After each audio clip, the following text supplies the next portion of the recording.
یہ صورتحال ہے تعلیم کی.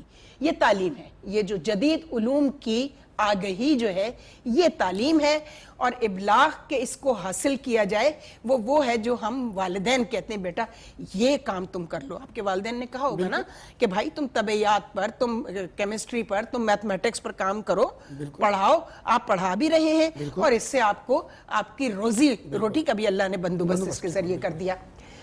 تو بس یہی کہہ سکتے ہیں کہ ہماری بدقسمتی ہے. ڈاکٹر صاحب نے ماشاءاللہ سے اس حوالے سے بتایا کہ جدید علوم ہماری وراثت تھے, اور قرآن کے اندر اس کے حوالے سے بہت چیزیں, جیسے وہ جو آیت ہے جس میں حضرت نوح علیہ السلام کو اللہ تعالیٰ کہہ رہے ہیں کہ جوڑا رکھ لینا اپنا اس میں, تو یہ پوری ایک بایو ڈائیورسٹی ہے جی. اور بایو ڈائیورسٹی اس کو سمجھنے پر ہے کہ وہ جوڑا کیسا ہوگا, کہاں کا ہوگا. ہم تو یہ سوچتے ہیں نا پتہ نہیں شاید پوری دنیا کے اس کے اندر انہوں نے جوڑے رکھ لیے ہوں گے.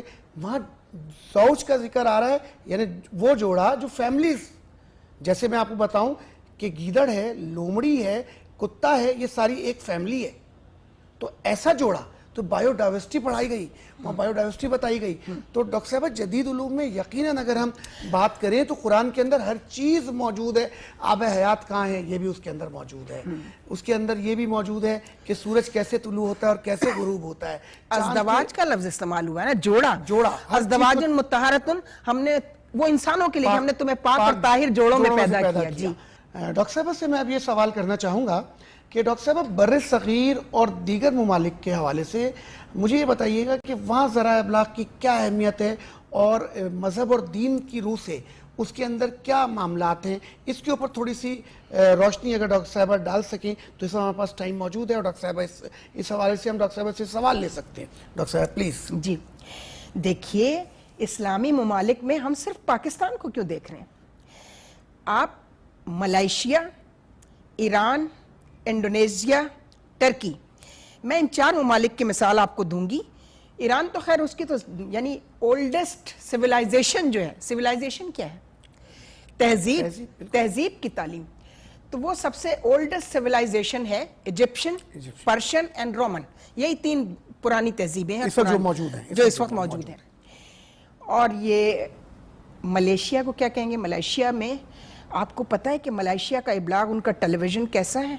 ان کی جو ان کی سٹڈیز ہوئی ہیں ان کے یہاں, ہیومن ریسرچ جو ہے, ہیومن سٹڈیز جو ہوئی ہیں کہ انسان کیا ہے, انسانوں پر ریسرچ ہوئی ہے ان کے یہاں. اور ہم جب میں ڈاکٹریٹ کر رہی تھی اپنا, چونکہ ماس کمیونیکیشن میں ہے, ٹیلی ویژن تو اس کے بعد میں ایک میڈیم آتا ہے, تو میں حیران رہ گئی تھی. ان کی جو سٹڈیز ہیں, ریسرچ پیپرز ہیں, وہ پوری دنیا میں ریفرنس میں لگے ہوئے ہیں.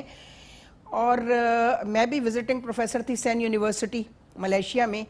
تو میں جب پہلی مرتبہ وہاں گئی تو میں اب ان کی ابلاغ کی صورت بتا رہی ہوں. میں جب ایئرپورٹ سے یونیورسٹی کی طرف جا رہی تھی تو میں نے دیکھا چھوٹے بینگلوز بنے ہوئے ہیں, جیسے ہمارے, میں سمجھی جیو آر میں جیسے ہمارے بنے ہوتے ہیں. اور اس میں ان کی اپنی بنائی ہوئی گاڑی, موٹر سب کے گیراج میں کھڑی ہوئی ہے, چھوٹی. تو میں سمجھی یہ ان کا کوئی بیوروکریٹس ہوں گے, یہ جیو آر ہوگا ان کا. تو میں نے ڈرائیور سے پوچھا کہ یہ کن کے گھر ہیں؟ آپ حیران رہ جائیں گے سن کر.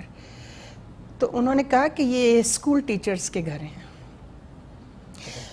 اور یعنی اسکول ٹیچرز کو زندگی کی وہ فیسلٹیز پرووائڈ کرنا کہ وہ غلط راستہ, ٹیوشن سینٹر نہ کھولیں یا دل نہ لگے ان کا پڑھانے میں, وہ انہوں نے ان کی وہ ضرورت پوری کر کے تعلیم کو ترقی دی, ابلاغ کو ترقی دی. دوسرا سنیے, میں نے پھر وہاں پہنچ کر یونیورسٹی میں جو پہلا ہمارا وہ ہائی ٹی وغیرہ تھی, تو اس پر میں نے ان کے لوگوں سے پوچھا کہ یہاں پر بڑی ٹیچرز کی تو بڑی زبردست سیلریز کہتے ہیں. جی ہاں, کمفرٹس.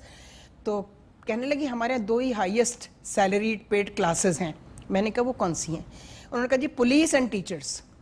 جب پولیس کو اس کی مالی اس کی جو فائنینشل اس کی فیسلٹی ہے اس کو آپ اتنا زیادہ کور کر دیں گے تو نہ اسے رشوت لینے کی ضرورت ہے, نہ اس کو اس کام سے توجہ ہٹانے کی ضرورت ہے جس پر وہ مامور ہے.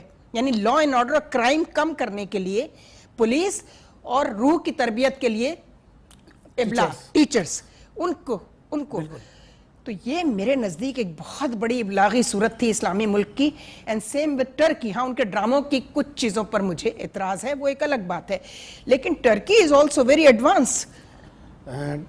ماشاء اللہ سے ناظرین کرام, ڈاکٹر صاحبہ نے جس طرح بتایا کہ یہ ترقی معاشرہ تب کرتا ہے جب وہ اپنے معلم کو عزت دیتا ہے. یس. اور یہ عزت تب ملتی ہے جب اس کی تمام ضروریات ریاست برداشت کرتی ہے, اور ریاست تمام چیزوں کو جب تعلیم کو خاص طور پہ عام کر دے اور تعلیم لوگوں تک پہنچے, تو یہ وہی علم ہے جس پر یہ انسان اشرف المخلوقات کی صف میں جاتا ہے.